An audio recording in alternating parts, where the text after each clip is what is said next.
tubers and weavers again. Well, I'm working on a project that is more baptism blankets for my church, and so the yarn is this acrylic white. Again, that's what they want, so that's what I use. It's a combination of plain weave and Huck lace, and I planned it out with TempoWeave and a spreadsheet because I made a few drawings to help me. The Huck lace is basically going to be small crosses on the plain weave background, and I've got it on the loom here. I'll show you in just a second one of the sections. So this is the one where I was commenting in a previous video that I needed 10 shafts and 14 treadles in order to get the ability to have the crosses be in different parts of the entire chunk of cloth for each of the baptism blankets. So what I did, and this is going to be hard to see, I'm going to show it to you here, but I think maybe I'll try and take a screenshot of this too if I can. But if you can imagine, this is probably not going to show up. There's lines there. It looks like a Sudoku board where you've got 9 squares. Here all 9 squares are filled with green to represent that there would be a cross in each of the 9 squares. Then in this one, where it's green, red, green, it'll be 3 crosses in the top row, 2 crosses on the sides of the middle row of the Sudoku square, if you will, and 3 crosses on the bottom. So we're filling up 8 of the 9 positions with a cross. Then the bottom one is blue, green, blue. What that means is we're filling up in the center of the top row, the entire middle row, and the center of the bottom row, so you get a cross like there. Then I've got one where here it's got 3 rows. The top row is plain weave, the middle row has got a cross in the middle, and the bottom row is plain weave. Then in this one, the top row is crosses in each corner, middle row is plain weave, bottom row is crosses in each corner. Then I added 2 more that aren't properly colored in, but it's got top row crosses in each corner, middle row cross just in the middle, bottom row crosses in each corner, and over here there's one more, it's cross in the top of the middle row, crosses on each side, start this over one. Cross in the middle of the top row, crosses in the outside but not the middle of the middle row, then a cross in the middle of the bottom row. So I did those in color because then as I'm doing my treadling, I set myself up using a spreadsheet the treadling that I want to use for each of the colors. So when I'm doing what is a row of red in here, that is all of the treadling that I have to do here. So for example, to do red, I do treadles 7, 2, 7, 2, 7, 8, 1, 8, 1, 8, 7, 2, 7, 2, 7, 8, 1, 8, 1, 8, 7, 4, 7, 4, 7, 8, 3, 8, 3, 8, 7, 4, 7, 4, 7, 8, 3, 8, 3, 8, etc., etc., etc., until I get all of the needed rows of weft thread that I need to make a cross for one row of what is 3 rows in each baptismal blanket. So that's red. Now if I wanted blue, that would be this column, and those, instead of starting, like the red starts 7, 2, 7, 2, 7, 8. This one starts 7, 6, 7, 6, 7, 8. And if I were doing green, it would be 7, 12, 7, 12, 7, 8. That's how I'm getting each of the Huck laces and how I'm deciding where the squares will be. So that's my plan based on this, based on the treadling that I developed in TempoWeave. And in TempoWeave, even though this is a completely white blanket, I did all my pattern design with multicolors, and I used red, green, and blue to just help me distinguish the areas in the pattern. Red, green, and blue for the weft. Okay? I know that's confusing. Sorry, but it's the best I can do. I will try and show you a screenshot of some of this stuff and a quick look at the pattern in the TempoWeave. Basically, I saved it as a WIF file. So, and this is the pattern that I used for all 6 of these baptismal blankets. But this is only a block diagram of what I really did. So what you can see here, and I've got this really shrunk down, is that in the first row, those things where the weft is set up as pink, and I've got the warp set up as white wherever there is a pattern, or black in between the pattern where it's tabby. Here in the pink or red area, you can see I have got the cross pattern in Huck lace on both the right and the left sides of the pattern, and the middle section is plain weave. Down here in the blue area, I have got the right and the left set up as plain weave, and the Huck lace cross in the center section. And then down here in the area where I have used green as the pattern weft, I have got the cross showing in all 3 sections of the weaving. Now there's a 4th section which can easily be repeated, and that is the the multiple areas, one at the very top, in between, and at the bottom, where I have got just plain weave, or tabby if you will. So what I have done is then set up so that I could choose in any given blanket to use any one of these sections to do that. Let me grab another program and drag it into the screen. So each of the towels, I want to say towels, I mean blankets, was done using this diagram. So the first blanket that I made had a row of red, then a row of plain weave, then a row of red to get me this. And I did that using this red weft in those 2 rows, and of course plain weave there. The second one I did had a row, the first row was blue, so that meant plain weave, pattern, plain weave. Then a row of green, plain or pattern, pattern, pattern, and then a row of blue, plain weave, pattern, plain weave, like this. That was number 2. The third one I did had plain weave first for full section, then a section of blue, then a section of plain weave.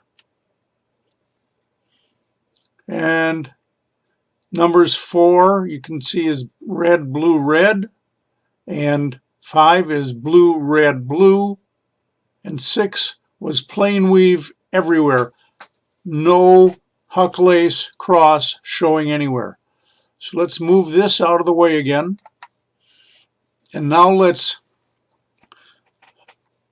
zoom in on each of these sections so you can see a little bit of what I did for the threading, treadling, and tie up. So we'll go over here and enlarge this. So now we're covering the entire width of the project here. And as you can see in plain weave, I've got it set up as 1, 2, 1, 2, 1, 2. Then for the pattern of the 2 edge sections, it's 2, 6 and 1, 3 on the very edge. Actually, it's 2, 6, 1, 5. In the middle where the pattern goes all the way, it's 1, 3, 2, 4. Anyways, you can get the idea, I think. Down here, it's totally different because I wanted the plain weave. Here, I've got plain weave in the center and a pattern over here. We go down to blue, I've got plain weave on the 2 sides and a pattern in the center. So that's what I did with my blue. And there's the treadling for 1. And I rearranged my treadles so that plain weave would be at the very center of the loom on treadles 7 and 8. Here's the blue section. And here's where I have pattern in all 3 sections of this effectively section of the blanket. So there's the plan, and you'll see all this. Hopefully it will all show up when I show the towels at the end of the video. The thing to remember is that the color is used only in the pattern for the purpose of helping me recognize it quickly. The entire set of weaving, everything I did was in white. I simply wanted the color to assist me in recognizing where I was in the pattern. But the width file does not exactly represent what's in each towel. It represents a set of each of the rows. So I've only got 3 rows in TempoWeave, and it's this sheet that's telling me how I want to construct each towel based on how to put together each of the rows. In effect, what I've really got is just a block diagram. That's what the pattern is. That's what these towels are. You saw me crawling under the loom. So now let's shift the camera down and do a little bit of weaving. So I am using a temple for this, just because this acrylic stuff really likes to draw in. The black line, or navy blue, has nothing to do with the towel. It's the line that separates each of the baptismal blankets, and this is where I'm going to cut. And then I will be putting a white blanket binding over this at the edges, and I'll sew this so it doesn't unravel. So the priests don't have to get worried about there being a black or a navy blue stripe in the middle of the baptismal blanket. So now we're going to start on a blue stripe, a blue section, and that is, what did I say? Blue is 7, 6, 7, 6, 7, 8. So let's do 7, which is actually a tabby. 6, can you see the 2 openings there? 6, 7, 6, and there's not enough there to run out of thread. We'll put that in just part way across. Who cares if we've got an Irish pennant? Change bobbins and then keep going.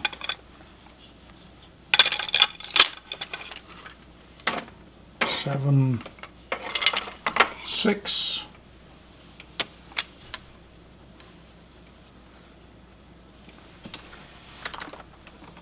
And I'm not beating real hard. And 7, 8. I'm going to move the tempo up just a teeny bit. Next is 5, 8, 5, 8. So 5,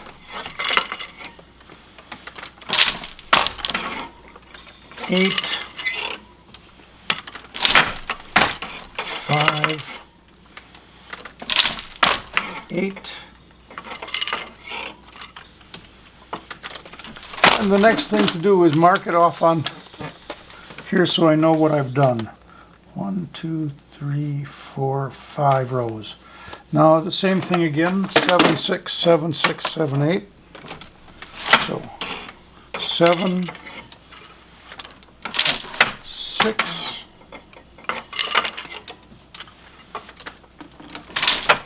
7,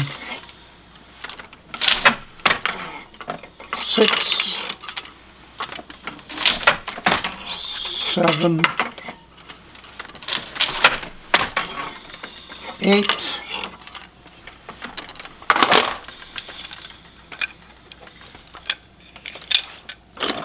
'Let's cut off that Irish pennant. Another Irish pennant right there.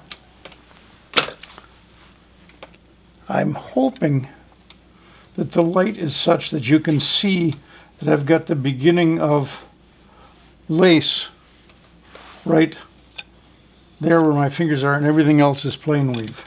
But I need to advance the warp just a little bit.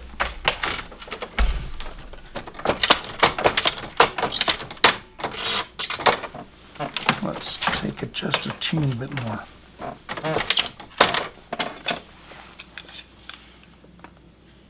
Put the tempo back.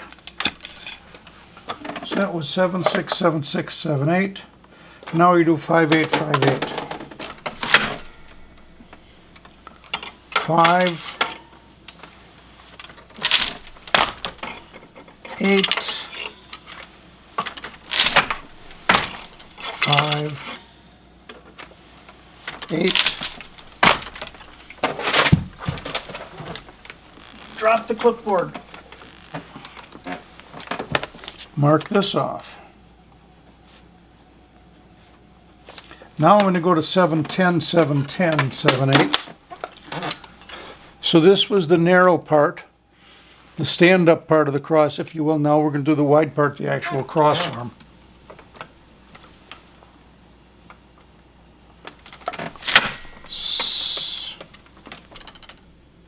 What was that last one?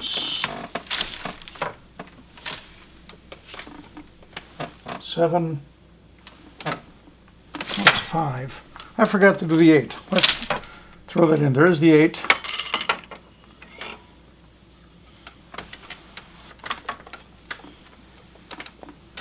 Now we can go to 7, 10. 7,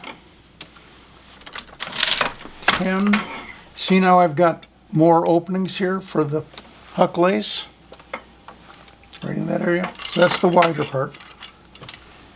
7, 10. 7, 10. I hate it when this thing doesn't want to unwind properly. 7, 10, 7, 8.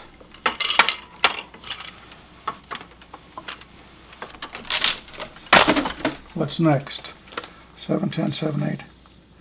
9898. So again, you can see we've got big openings, 9, 8, 9, 8, 8.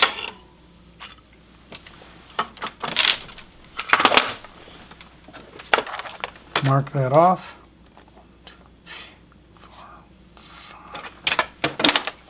And move our tempo. A couple more 7/10s. 7, 10, 7, 10, 7, 8,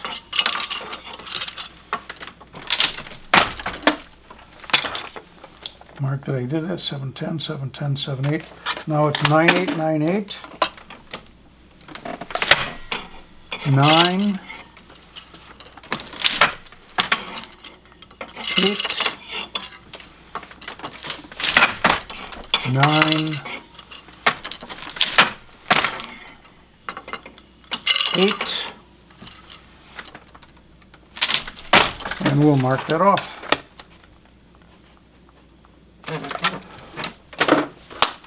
So let's see, let's move the tempo. Now I'm hoping that this, it's hard to tell on the little teeny screen from the camera, but hopefully you can see that I've got plain weave on both sides. Following this area, there's the arm of the cross. Coming down here around the base of the cross, going back up and around the arm of the cross there. So let's move the tempo up.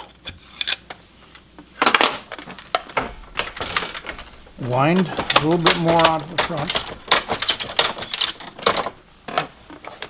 And now we're going to do the top of the cross.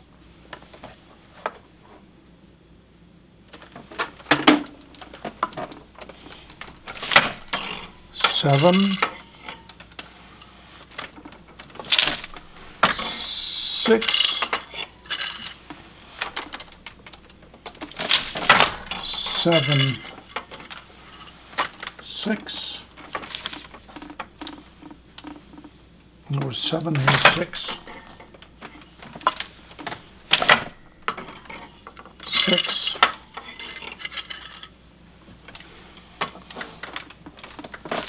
7.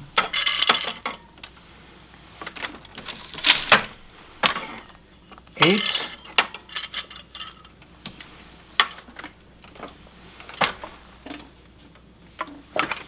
Check it off as done. 1, 2, 3. Now 2 5/8. 5.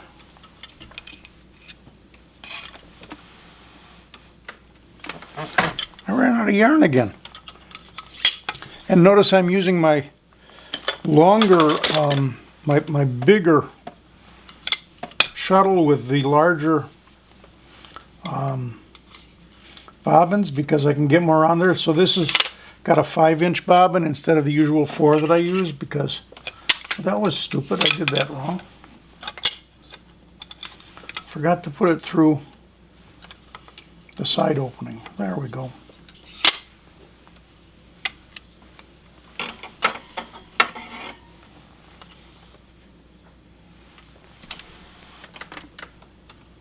Eight.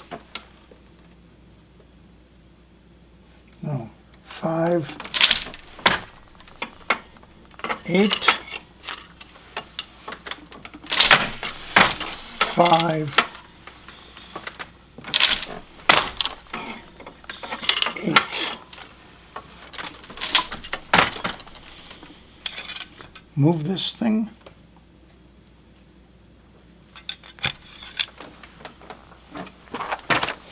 Check it off. 5, 8, 5, 8. 7/6 are next. 7,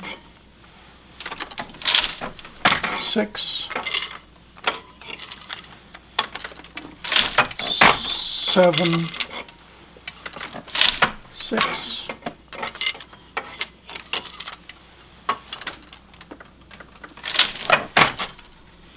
7,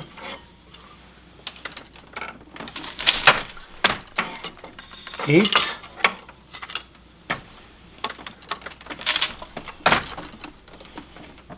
and then we'll end with the 5/8 again. 5, 8, 5, 8. Now the way I've got this set up, I'm using my 2 middle treadles to do the tabby or the plain weave. So that's treadles 7 and 8. So now that finishes that cross. There's going to be 6 weft shots of plain weave before I get to the next section. So 7, 8, 7, 8, 7, 8.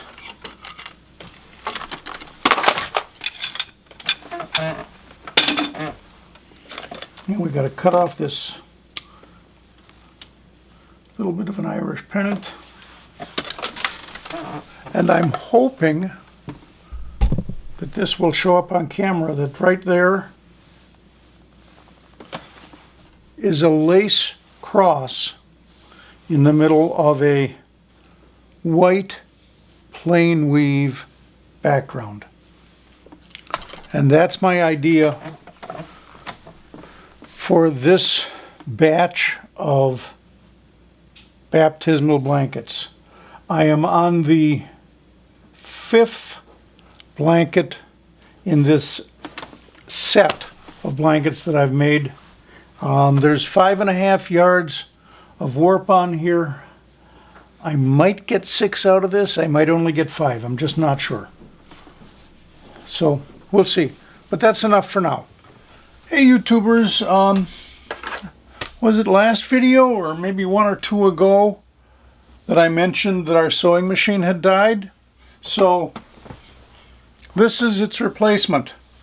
I'm not going to do a long video on this thing now, but maybe at some point in the future I will show you a little more of it. But I've got the baby blanket, one of them, kind of pinned up, and we're going to sew some binding on the end of it. So let's turn this contraption on and see what it does.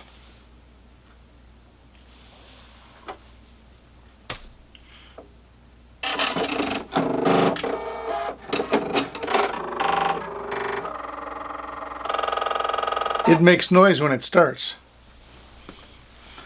So let's see, I want to start at this end. So I'm going to fold this over.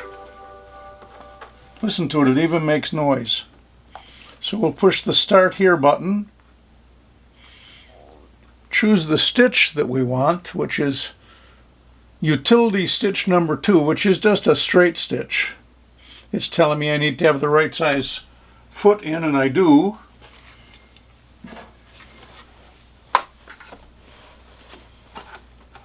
Am I doing this right? Yeah. Get that guy in. The presser foot on this is not a lever that you're going to go up and down with. It's a button.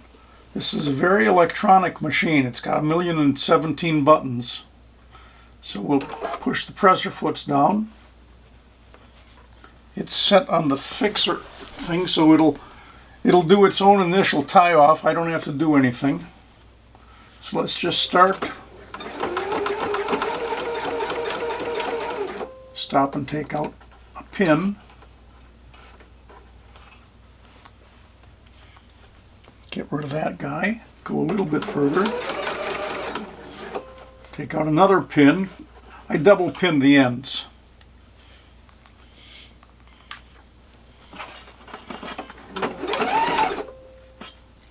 And I want to stop with the needle down, so we'll turn.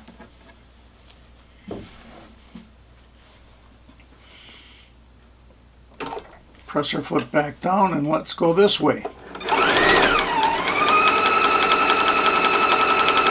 This machine goes like a bat out of hell, and I don't like sewing that fast. I guess it's just because I'm not comfortable with it. But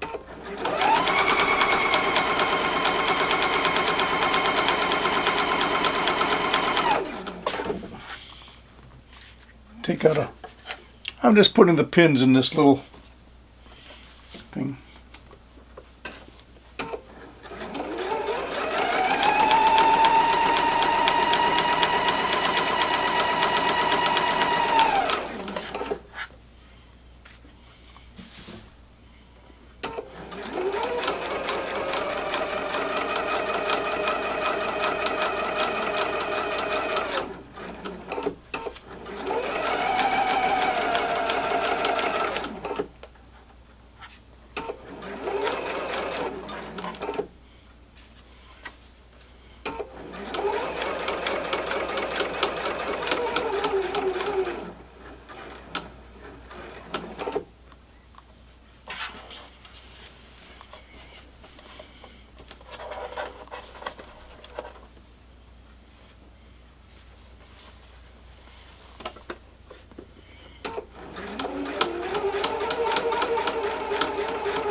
It just cut the thread because I pushed the cut the thread button, so, but it doesn't always cut thread properly in the back. I don't know why.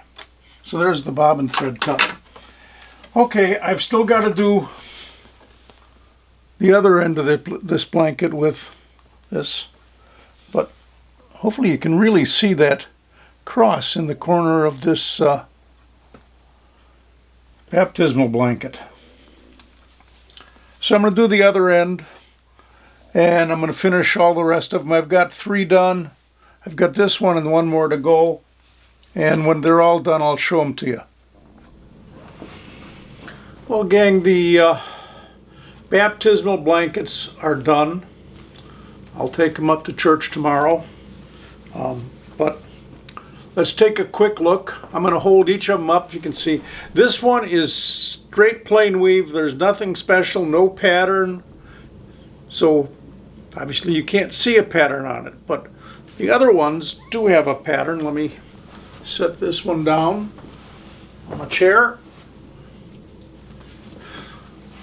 And I don't know how these patterns are going to show, if they're going to show at all on here, but this one has got a cross in each of the 4 corners. I really don't know if this is showing up at all or not. Get a little closer there. I can see it in the little screen that's attached to the camera, so you can see where the cross is. So that one's got 4.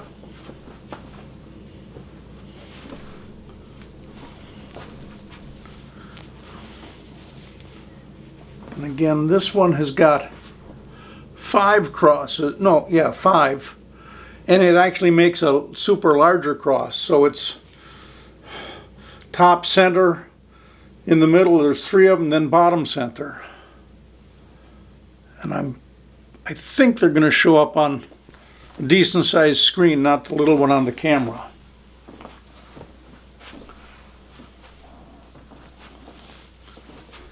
This one just has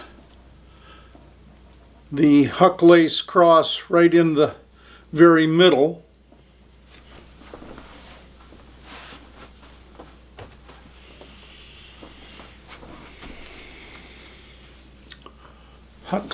The Huck lace crosses on here are in each corner and in the very center. So again, different pattern. Each one of these has a slightly different arrangement of the crosses. This one has, let's turn it this way, in the center of each side. So the center side there, there, and there. And finally, unrelated to the baptismal blankets, since we now have a sewing machine again, I did actually get hems put on these towels that were the end of, or the same warp as that shawl that I finished. This is the mercerized cotton that I'm going to be experimenting with to see how well it works as a towel. So there's these things that I wove before the baptismal blankets.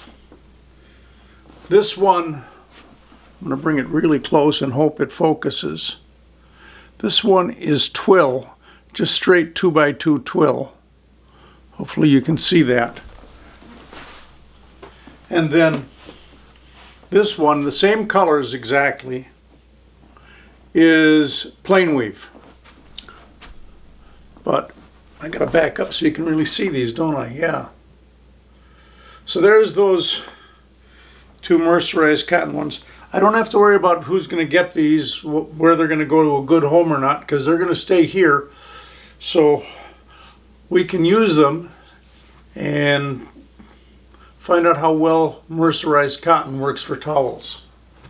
Anyways, that's it for this video. That's it for the two projects that you just saw the final finishing on, now that we do have a sewing machine. So hey, if you like my videos, a thumbs up would be nice. A subscription to my channel would be nice, but it's up to you what you want to do. So we'll see you the next time around on YouTube. Bye-bye.